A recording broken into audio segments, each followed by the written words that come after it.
You ever wonder what it really meant to fight in a medieval war? Not from the view of kings or knights in shining armor, but the poor souls stuck with the worst jobs imaginable? No glory, no songs written about them, just cold steel, mud, and almost certain death. In this video, we're digging into the scariest jobs on a medieval battlefield. We're not talking about the guys who got to swing swords from horseback. We're looking at the ones who were first to die, the ones buried alive, the ones who went into battle knowing they weren't expected to come back. From the men forced to walk into enemy fire with nothing but a wooden shield, to those digging tunnels underneath castles while praying the ground didn't collapse on them, this is the brutal, unfiltered side of medieval warfare you don't see in movies. And yeah, some of these roles sound insane today, but back then, they were just part of war. Let's break it all down and take a closer look at what it meant to have the worst job on the battlefield. Number 1. The poor bastard called the vanguard. The vanguard wasn't some ceremonial position or symbol of honor. It was a death sentence with a job description.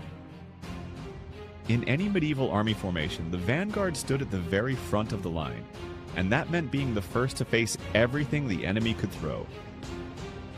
This wasn't an elite role. Most of these men were peasant levies, barely trained and poorly equipped. Many came straight from the fields, handed a spear and a basic helmet, and pushed toward the front like meat for the grinder. If there were archers on the opposing side, the vanguard took the arrows first. If siege weapons launched massive rocks or flaming debris, the vanguard was the one eating the impact. In castle sieges, these were the guys sent to storm the walls first, climb up ladders under boiling oil and stones, often without even the bare minimum of cover. Cavalry charges? Yeah, they'd get trampled before even reacting. The idea was brutal but simple. Their job was to soak up the chaos so the more valuable units, knights, better trained infantry, and cavalry, could see what was happening and maybe respond effectively. But by the time that happened, the vanguard was usually a pile of bodies. They were the literal testers of the battlefield. If the enemy had dug hidden trenches or set up pikes in the grass, the vanguard would be the ones to find out by falling into them or being impaled. There was no tactical feedback loop, no messenger running back with updates, just death and confusion. It wasn't that commanders didn't know they were sending men to die, they absolutely did. But they had to choose who would take the hit, and the poor, untrained footmen were always first in line. The term cannon fodder wasn't around yet, but that's exactly what they were. There were also political calculations involved. Many feudal lords were reluctant to risk their own retainers or knights early on, so expendable peasants made up the bulk of the vanguard. In rare cases where better troops led the vanguard, it was usually because morale needed a boost, or the commanders wanted to make a bold statement. But that was the exception, not the rule. It wasn't courage that put you in the vanguard, it was lack of options. No family name, no training, no coin to bribe your way into a safer position. You went up front. And the worst part is that if by some miracle you survived the initial clash, you'd still likely be pressed to keep fighting in the blood-soaked chaos that followed. Victory didn't mean safety, it meant more carnage. The vanguard bore the full psychological toll too. Walking toward the enemy knowing full well you'd probably be dead in minutes isn't something you just shake off.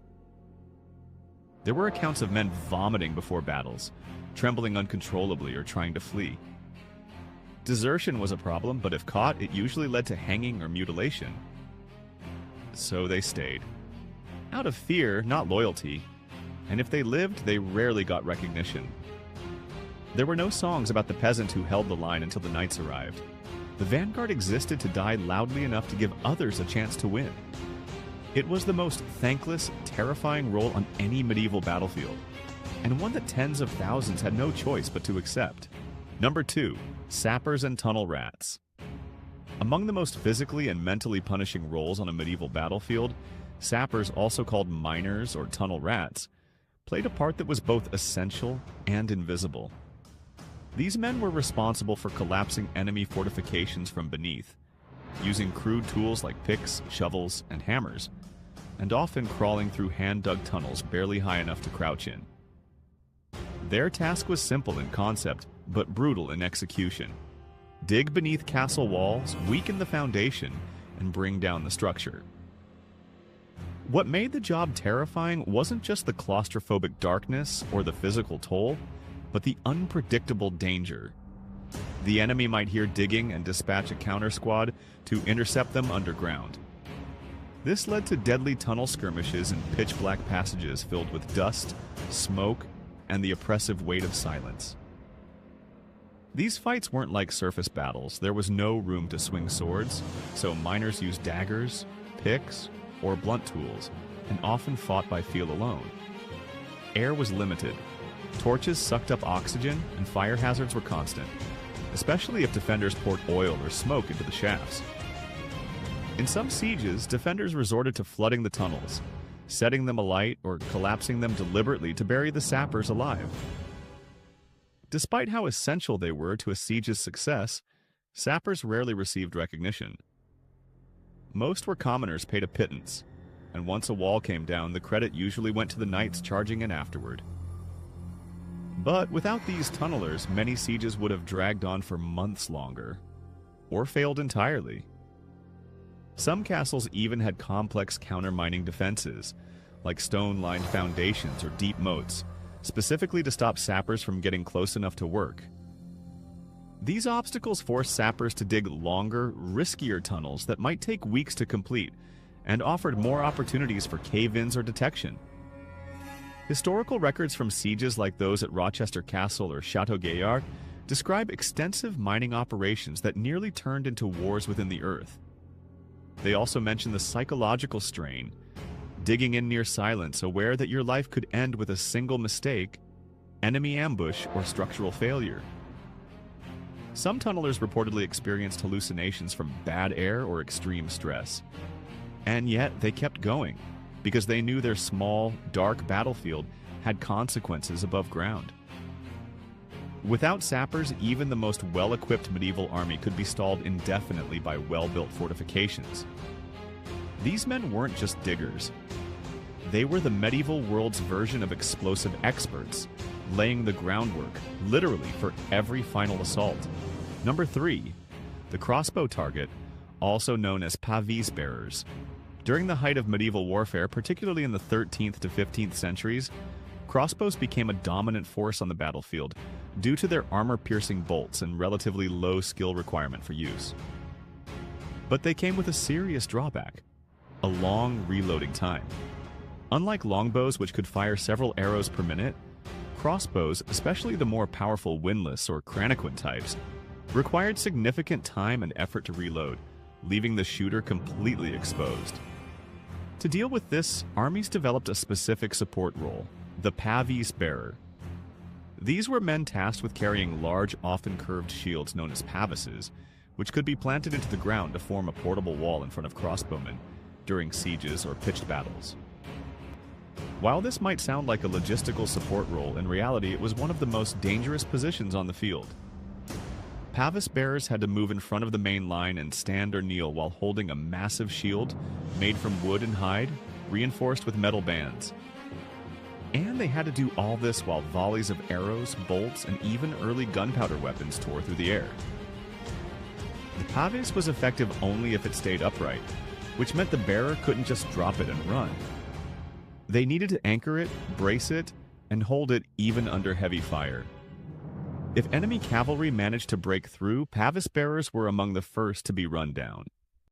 They couldn't easily defend themselves because their hands were full, and most weren't even equipped with a proper weapon. Maybe a short sword or a dagger at best. In many cases, they weren't given much armor either, making them soft targets for enemy archers. These weren't elite soldiers or well-trained guards. More often they were conscripted peasants, hired auxiliaries, or the lowest-ranking men in the company. Their job wasn't glamorous, and it wasn't optional. Someone had to stand between the crossbowmen and the incoming hail of death, and that someone wasn't going to be a knight or an officer. Their role was essential, especially in prolonged sieges where ranged exchanges could go on for hours. Pavis bearers had to remain calm, disciplined, and unmoving even when comrades were being killed right beside them. In some documented cases, they were tied to the paves to ensure they didn't retreat. What's worse, these men didn't get remembered. Chronicles spoke of brave knights, cunning generals, and legendary archers, but rarely of the silent figure crouched behind a wooden slab, absorbing punishment so someone else could fire another shot. Even in reenactments or historical studies today, their presence is often reduced to a background detail. And yet, without them, crossbow units would have been nearly unusable in open battle. In a profession already filled with risk, being the human shield for someone else, with no reward and almost certain injury or death, easily ranks among the scariest battlefield jobs in the medieval world. Number 4. Messengers in the heat of battle. Delivering a message in the